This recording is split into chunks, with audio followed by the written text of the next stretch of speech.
Hello बच्चों। आज हम फिजिक्स का पहला चैप्टर चालू करने वाले हैं। फिजिक्स वर्ल्ड, भौतिक जगत। तो आप जब सब ने 10th पास किया होगा तो सब्जेक्ट लिया होगा बायो साइंस या मैथ साइंस। तो इन दोनों के अंदर फिजिक्स कंपलसरी रहती है और केमिस्ट्री कंपलसरी रहती है। तो अब हमको चालू करना है फिजिकल वर्ल्ड, भौतिक जगत।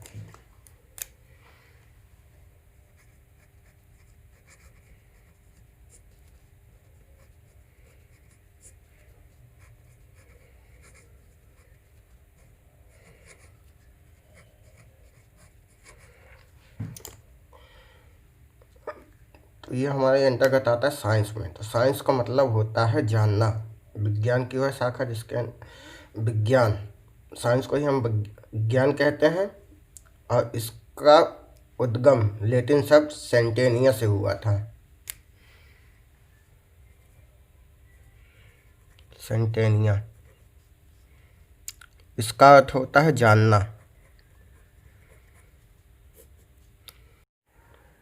तो चलिए एक नज़र हम भौतिक विज्ञान की डेफिनेशन या परिभाषा पर डालते हैं। भौतिक जगत के अध्ययन को ही भौतिक विज्ञान कहते हैं, या फिर द्रव्य या ऊर्जा का अध्ययन करने के साथ ही इनके मध्य होने वाली अन्योन्य क्रियाओं को अध्ययन को भी भौतिक विज्ञान कहलाता है। तो इसमें दो वर्ड हैं, द्रव्य या ऊर्जा। तो द्रव्य क्या चीज़ होती है, आपने पिछली क्लास में पढ़ा होगा, नॉर्मल थ्योरी। जो स्थान घेरता है या फिर जिसका द्रव्यमान होता है उसे द्रव्य कहते हैं। द्रव्य तीन टाइप के होते हैं, ठोस, द्रव या गैस। ऊर्जा, कार्य करने की क्षमता को ही ऊर्जा कहते हैं। ऊर्जा कई टाइप की होती हैं, प्रकाश, ध्वनि, वैद्युत, रसायन, गतिज ऊर्जा। और पिछली क्लास में हमने ऊर्जा के लिए एक समीकरण पढ़ा था आइंस्टीन का, E=mc²।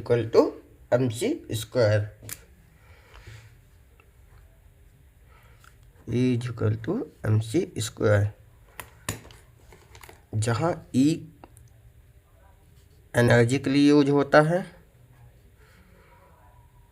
M होता है द्रव्यमान के लिए, और C होता है प्रकाश की चाल के लिए।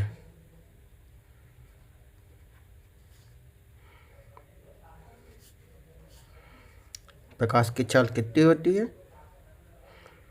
3×10⁸ मीटर प्रति सेकेंड।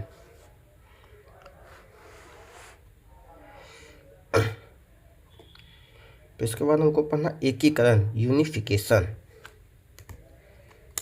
हेडिंग है एकीकरण।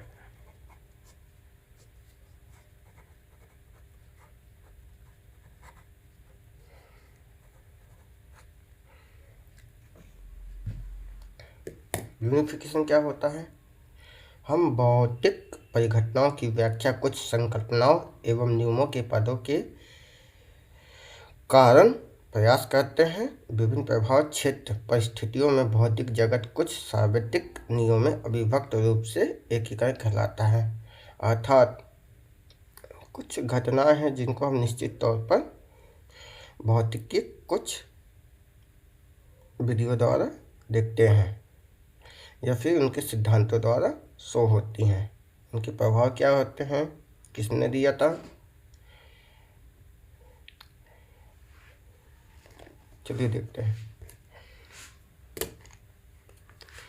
आते हैं आइजैक न्यूटन। आइजैक न्यूटन ये 1687 में कौन सा नियम लागू किया? Gravitational force.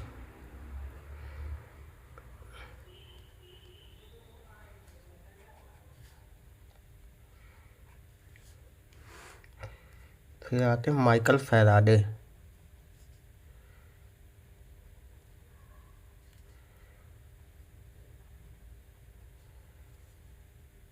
और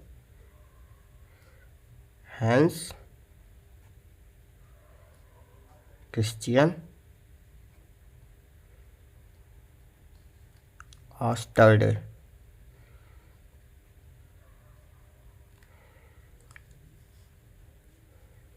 ये दोनों ने विद्युत तथा चुंबकीय परिघटनाओं के बारे में बताया। कौन से सन में? माइकल फैराडे 1830 में, ये 1820 में। इन्होंने चुंबकीय के बारे में बताया, इन्होंने विद्युत परिघटनाओं के बारे में बताया।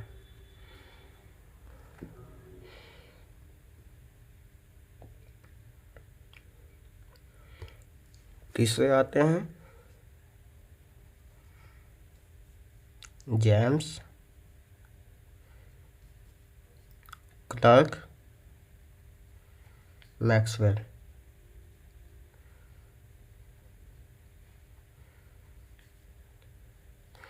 यह 1873 में विद्युत चुंबकत्व तथा प्रकाशिकी को एकीकृत किया और यह दर्शाया कि प्रकाश विद्युत विभव चुंबकीय तरंग है।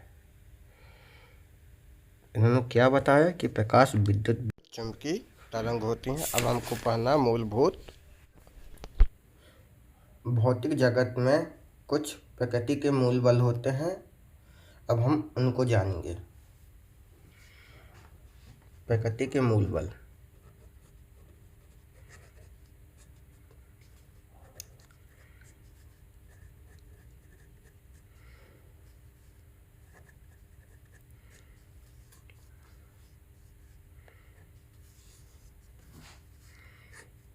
Fundamental forces in nature.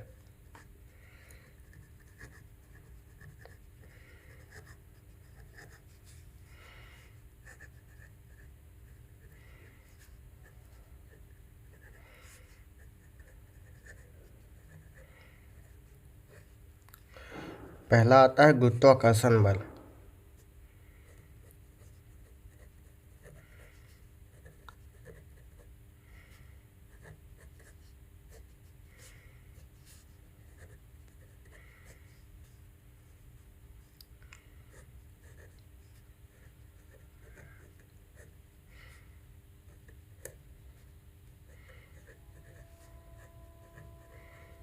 Gravitation force.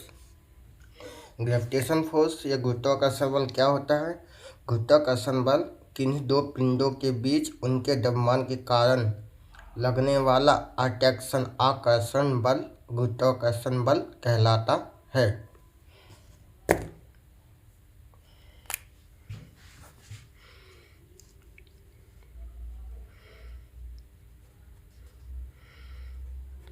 किन्हीं दो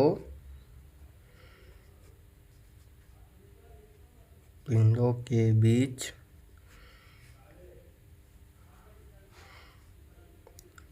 उनके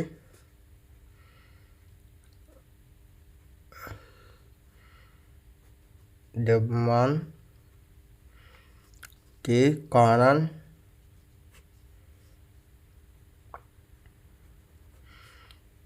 लगने वाला आकर्षण बल गुरुत्वाकर्षण बल कहलाता है।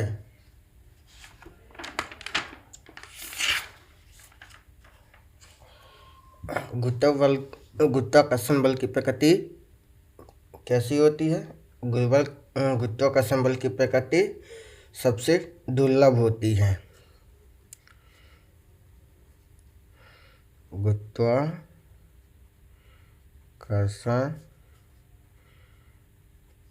बल की प्रकृति दुर्बल होती है। ये बल कैसा बल है? कहाँ कहाँ यूज होता है? यह बल सार्वत्रिक बल है। इसका उपयोग सब जगह होता है।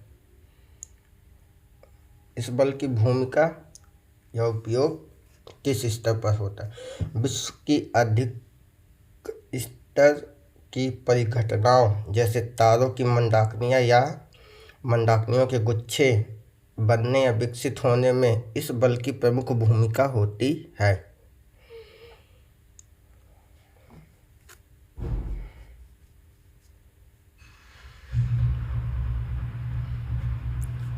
विश्व की अत्यधिक स्तर की परिघटनाओं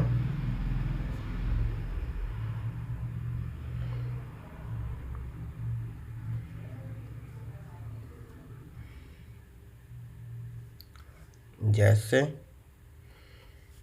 तारों, स्टार, मंदाकिनियों,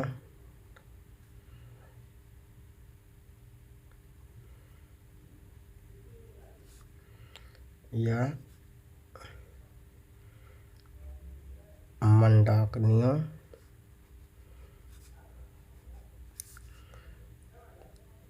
के मंदाकिनियों के गुच्छे के बनने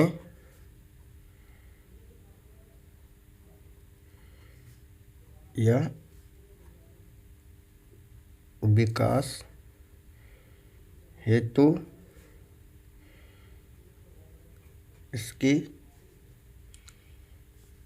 भूमिका होती है।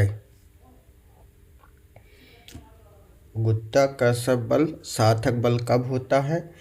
जब दो वस्तुओं में से कम एक वस्तु का द्रव्यमान अधिक हो तब गुरुत्वाकर्षण बल का मान सार्थक होगा।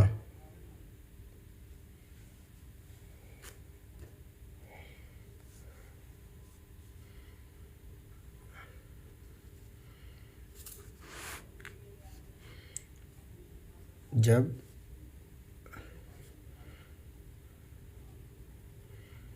दो वस्तुओं में से कम एक वस्तु का द्रव्यमान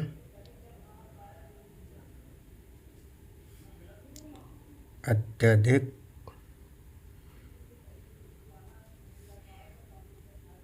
हो तब गुरुत्वाकर्षण बल का मान सार्थक होगा।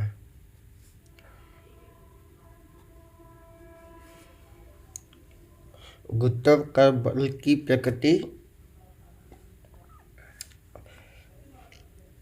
किस टाइप की होती है? प्रतिकर्षी या आकर्षी? तो ये बल हमेशा सदैव आकर्षी होता है, अट्रैक्टिव। ये बल सदैव की आकर्षी प्रकृति का होता है।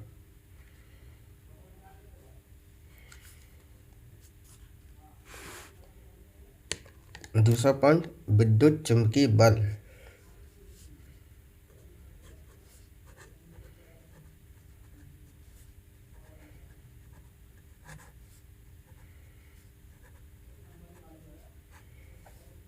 Electromagnetic force. ये क्या होता है? आवेशित कणों के मध्य लगने वाला बल विद्युत चुंबकीय बल कहलाता है। आवेशित कण कौन? प्लस क्यू या माइनस क्यू, किन्हीं भी दो आवेशों के मध्य। उदाहरण के लिए किसी निश्चित दूरी के लिए दो प्रोटॉनों को बीच की वैद्युत बल।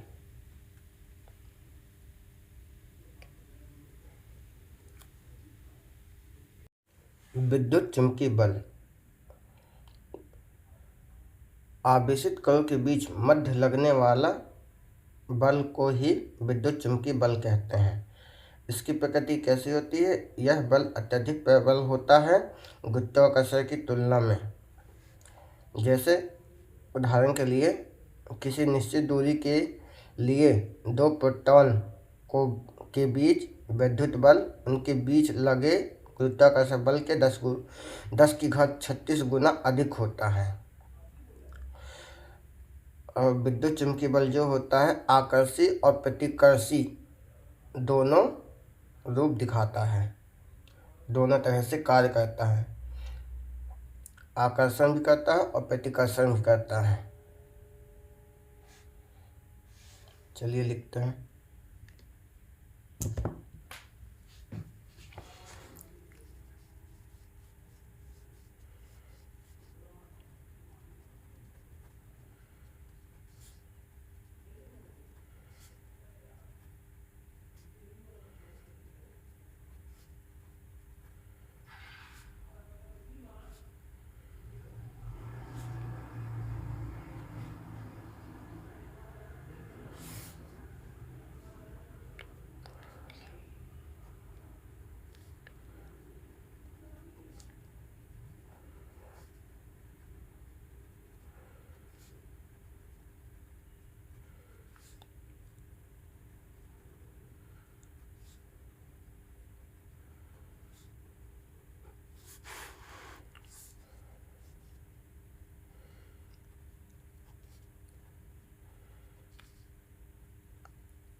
विद्युत चुम्बकीय बल क्या होता है? आवेशित कणों के बीच मध्य लगने वाला बल को ही विद्युत चुम्बकीय बल कहते हैं। यह बल प्रकृति में अत्यधिक प्रबल होता है। क्यों? गुरुत्वाकर्षण की तुलना में। क्योंकि किसी भी निश्चित दूरी के लिए दो प्रत्यानों के बीच वैद्युत बल उनके बीच लगे गुरुत्वाकर्षण बल के 10 की घात 36 गुना अत्यधिक होता है। और विद्युत चुंबकीय बल दो रूप से व्यवहार करता है, आकर्षी और प्रतिकर्षी।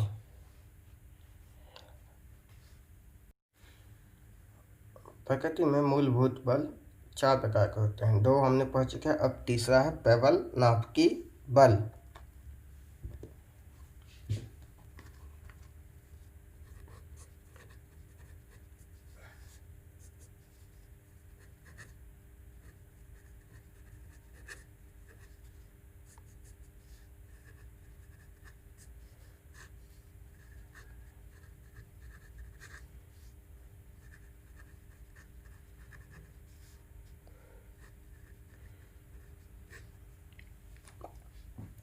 समझते हैं। नाभिकी में होता है प्रोटॉन और न्यूट्रॉन। प्रबल स्ट्रॉन्ग या स्टेबल। तो नाभिक में प्रबल नाभिकीय बल प्रोटॉन तथा न्यूट्रॉन को जो स्टेबल ये बांधे रखता है उसको हम प्रबल नाभिकीय बल कहते हैं। नाभिकीय शब्द से अर्थ है प्रोटॉन और न्यूट्रॉन, क्योंकि नाभिक में प्रेजेंट होते हैं प्रोटॉन और न्यूट्रॉन। और प्रबल से है स्टेबल। नाभिक में नाभिकीय बल का काम प्रोटॉन और न्यूट्रॉन को स्टेबल बनाए रखता है और इसी बल को हम प्रबल नाभिकीय बल कहते हैं। इस बल में यदि आकर्षी बल नहीं होगा तो प्रोटॉन में पारस्परिक रूप से प्रतिकर्षण होने के कारण नाभिक असंतुलित हो जाएगा।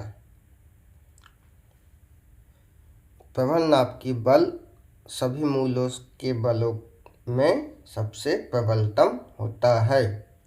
यदि किसी आवेश पर निर्भर नहीं करती है, प्रोटॉन और न्यूट्रॉन के लिए समान होता है। यह बल किसी के नाभिक को स्टेबल रखने के लिए उत्तरदायी होता है। नाभिक में प्रबल नाभिकीय बल प्रोटॉन तथा न्यूट्रॉन को बांधे स्टेबल रखता है। यही बल नाभिकीय प्रबल बल कहलाता है। यदि इस बल में आकर्षी बल नहीं होगा तो पारस्परिक रूप से प्रोटॉनों में प्रतिकर्षण होने के कारण कोई भी नाभिक असंतुलित हो जाएगा।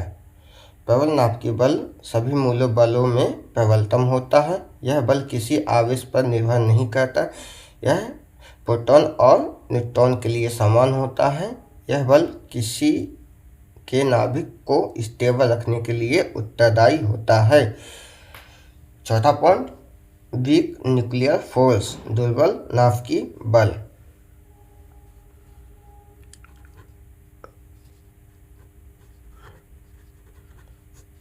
दुर्बल नाभिकीय बल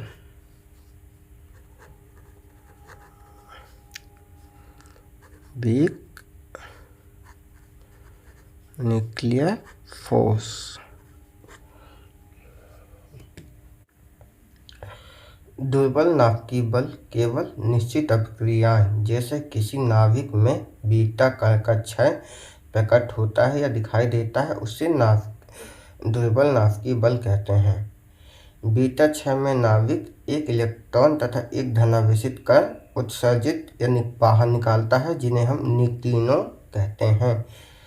प्रकृति के रूप में दुर्बल नाभिकीय बल जो होता है ग्रेविटेशनल फोर्स,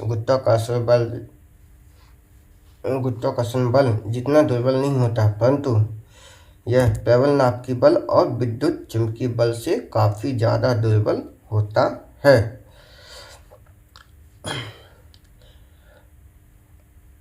तो हमने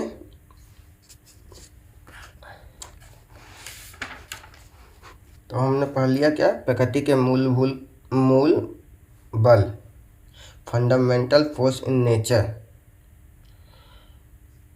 नेचर। तो बल को हम संरक्षण करने के लिए कुछ लॉ बने हैं जिन्हें हम कंजर्वेशन ऑफ लॉ बोलते हैं। तो अपनी नेक्स्ट हेडिंग है कंजर्वेशन लॉ, ऊर्जा संरक्षण का नियम। ऊर्जा संरक्षण का नियम।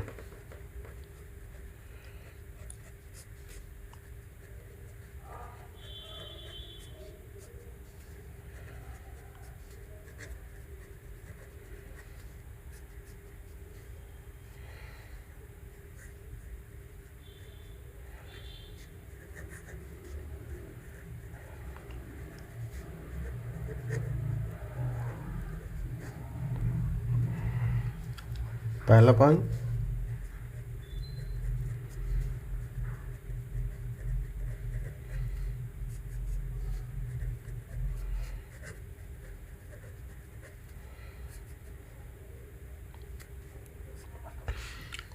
ऊर्जा संरक्षण का नियम। ये तो आप सब लोगों को पता होगा। ऊर्जा को ना ही उत्पन्न किया जा सकता है, ना ही नष्ट किया जा सकता है। ऊर्जा एक रूप से दूसरे रूप में चेंज होती रहती है और जो कि संरक्षित रहती है, उसी को हम ऊर्जा संरक्षण का नियम कहते हैं। और शॉर्ट फॉर्म में निकाय की कुल ऊर्जा जो संरक्षित रहती है उसे हम ऊर्जा संरक्षण का नियम कहते हैं।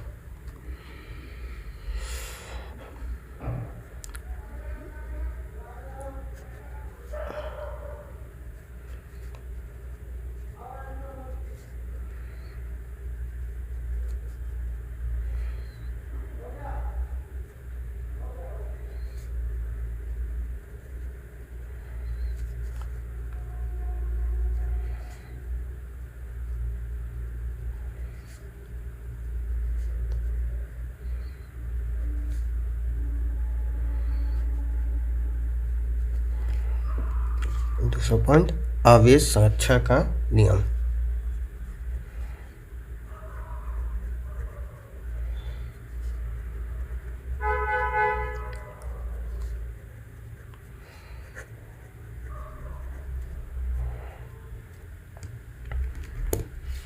ये भी ठीक ऊर्जा संरक्षण के नियम के आधार पर ही कार्य करता है। आवेश को ना तो उत्पन्न किया जा सकता है, ना ही नष्ट किया जा सकता है। आवेश को एक फॉर्म से दूसरे फॉर्म में चेंज करके उसकी संरक्षित करके रखते हैं।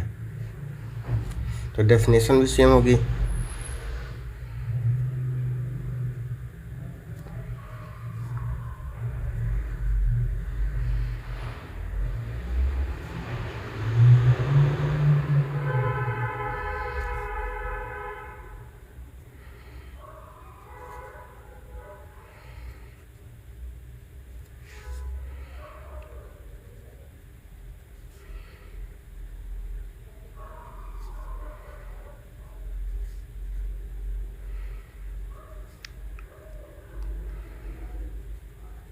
हमको यहाँ से परिभाषा जाननी है।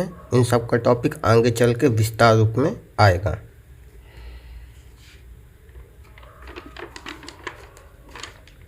तीसरा पॉइंट है रेखीय संवेग संरक्षण का नियम।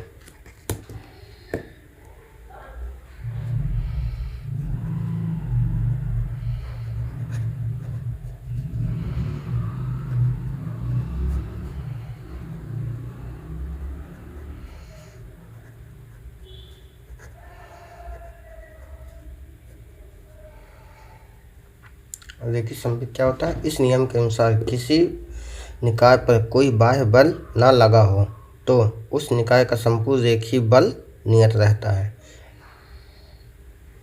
ये इसकी डेफिनेशन है।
क्या है, इस नियम के अनुसार किसी भी निकाय पर कोई बाह्य बल न लगा हो तो उस निकाय का संपूर्ण रेखीय संवेग नियत रहता है।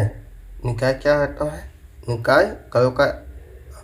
निकाय कणों के समूह को कहते हैं जिसमें प्रत्येक कण अपने आप को छोड़कर अन्य किसी कणों पर बल लगाता है, तो कणों द्वारा एक दूसरे पर लगाए गए बल को आंतरिक बल कहते हैं और इस क्रिया को अन्योन्य क्रिया कहते हैं।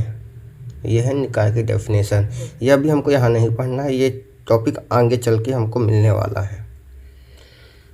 आते हैं चौथा पॉइंट, संवेग संरक्षण का नियम।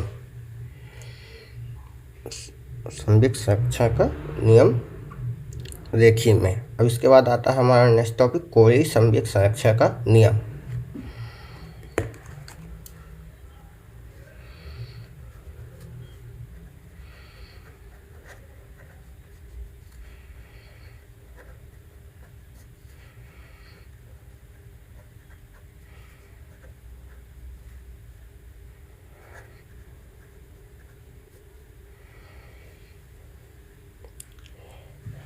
ये क्या होता है? इस नियम के अनुसार यदि किसी निकाय या पिंड पर कोई बाह्य बल आघूर्ण कार्य न करे तो उस निकाय या पिंड का संपूर्ण कोणीय संवेग नियत रहता है। इसमें हमको सिर्फ जानना है लॉ ऑफ कंजर्वेशन, संरक्षण का नियम। उसके आगे हमको किस टाइप से संरक्षण करता है, इन सब की डेफिनेशन जाननी है और इनका पूरा पॉइंट जो भी है वो हमको आगे चैप्टर में मिलेगा देखने को। तो इसकी भी डेफिनेशन लिखिए।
कोई संवेग संरक्षण का नियम कब लागू होता है? इस नियम के अनुसार यदि किसी निकाय या पिंड में कोई बाह्य का बल आघूर्ण कार्य न कर रहा हो तो उस निकाय या पिंड का संपूर्ण कोणीय संवेग सदैव निश्चित रहेगा।